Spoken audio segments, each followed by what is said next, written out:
शुरुआत किया हुआ ये ढाबा आज अमृतसर का ही नहीं बल्कि पूरे हिंदुस्तान का भी एक पॉपुलर ढाबा है। 1960 से 1947 तक ये ढाबा पाकिस्तान का हिस्सा था और आज़ादी के बाद ये हिंदुस्तान में आ गया। कहते हैं यहाँ लाला लाजपत राय और जवाहरलाल नेहरू जी अक्सर आया करते थे यहाँ की दाल मखनी, पालक पनीर और पराठा और फिरनी का स्वाद लेने।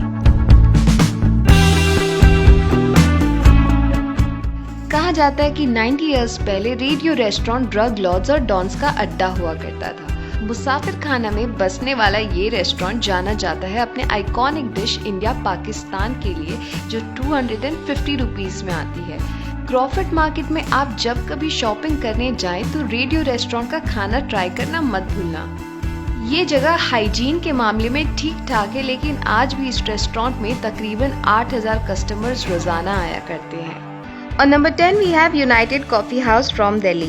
This restaurant was started in a year 1942 और माना जाता है कि ये उस वक्त के कुछ गिने चुने फाइन डाइनिंग रेस्टोरेंट्स में से एक हुआ करती थी। जब क्विट इंडिया मूवमेंट के दौरान हर कोई अपनी शॉप सेल कर रहा था, लाला हंस राज नाम के इंसान ने एक ग्रोसरी स्टोर देखी जिसे वो देखकर बड़े इम्प्रेस हुए और उन्होंने उस शॉप को खरीद लिया और आज वही शॉप यूनाइटेड कॉफी हाउस के नाम से मशहूर है।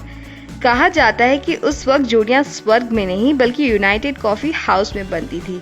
यहाँ इंडियन क्यूजीन से लेके इंटरनेशनल क्यूजीन आपको सारा कुछ मिलेगा।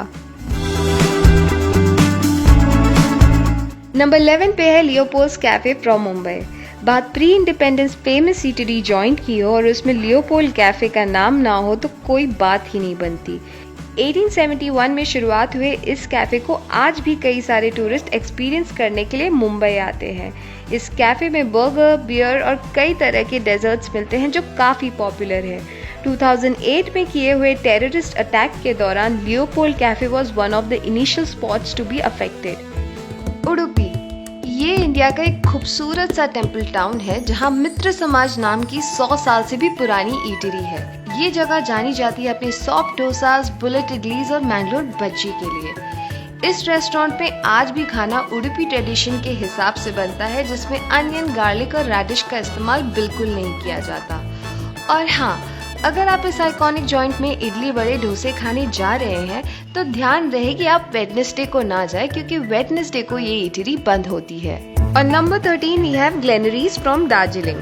दार्जिलिंग की खूबसूरत वादियों में समाया हुआ ग्लेनरीज 100 साल से भी पुराना रेस्टोरेंट है। माना जाता है कि ब्रिटिश राज के ज़माने से चलता आ रहा ये रेस्टोरेंट एक वादो नाम के इटालियन ओन किया करते थे और आज इस जगह को दार्जिलिंग में रहने वाली एडवर्ड फैमिली ओन करती है। ये जगह आज भी आपको ब्रिटिश एरा वाली फील्स देगा। और number 14 we have Rayar's mess from Chennai. Chennai के माइलापुर की गलियों में समाया ये मेस श्री विवासा राव, जिन्हें प्यार से रायर्स बुलाया जाता था, ओन करते हैं। इस मेस की शुरुआत 1940s में हुई थी और ये एक छोटा सा फूड जॉइंट है।